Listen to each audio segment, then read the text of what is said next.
Hello, one and all. Welcome to another episode of MMA Vision Analysis. Is today Adesanya the comeback of Izzy that's perhaps inevitable? Can Izzy copy what Alexander Volkanovski was able to do the night of UFC 314 in his comeback, Izzy's comeback, that is? According to Coach Eugene, this is possible if he was to follow some steps that Alexander Volkanovski took ahead of his UFC 314 comeback. We're going to talk about Coach Eugene's comments. Before getting started, make sure to like, subscribe, click that notification to get all of this is new from this channel, your channel, one and only MMA Vision Analysis. It has to be said, first and foremost, Alexander Volkanovski looked like a hungry 27, 28-year-old fighter that never won anything the night where he faced Diego Lopez. I think people kind of forget how good Diego Lopez is. And also people forget how good Alexander Volkanovski is. Obviously, that's precisely the case with Izzy. Us as human beings, we have short memory span. We're quick to forget how great the guy truly is.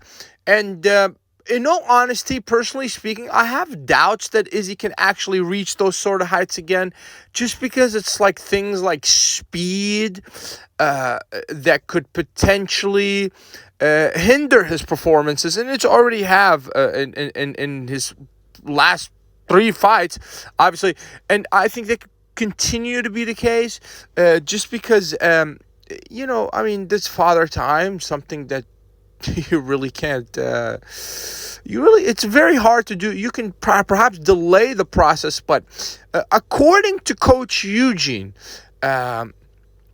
the discipline and commitment of Alexander Volkanovski is what won him back that title.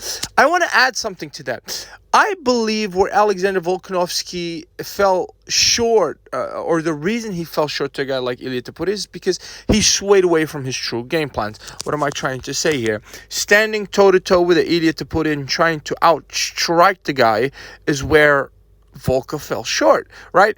Volka did not do that against Diego Lopez. Volka was dancing around the guy for 25 minutes, picking his shots, utilizing the jab and the inside leg kick. Very simple, yet extremely effective.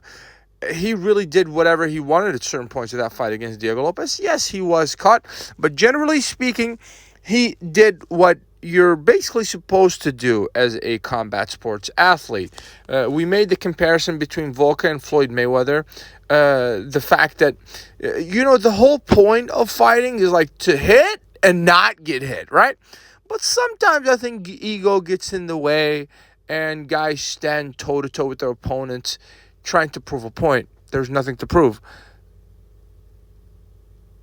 You have to win the fight. It's not about proving whose chin can hold up, longer, or it's not about necessarily who hits hard, in all honesty. I think it's the one that puts himself in better position throughout the entirety of the fight. And I believe that's what Coach Eugene is talking about. The discipline of resisting the urge to stand toe-to-toe with your opponent and try to, exchange. I believe that happened against Nusreddin for Imavov, that is, for Izzy. And I think where Izzy shines the most is, when Izzy's a half a step or a whole step ahead of his opponents and utilizing lateral movement and just continually moving and not standing toe to toe in certain parts of the fight and try to exchange or outstrike your opponent. And obviously the level of commitment,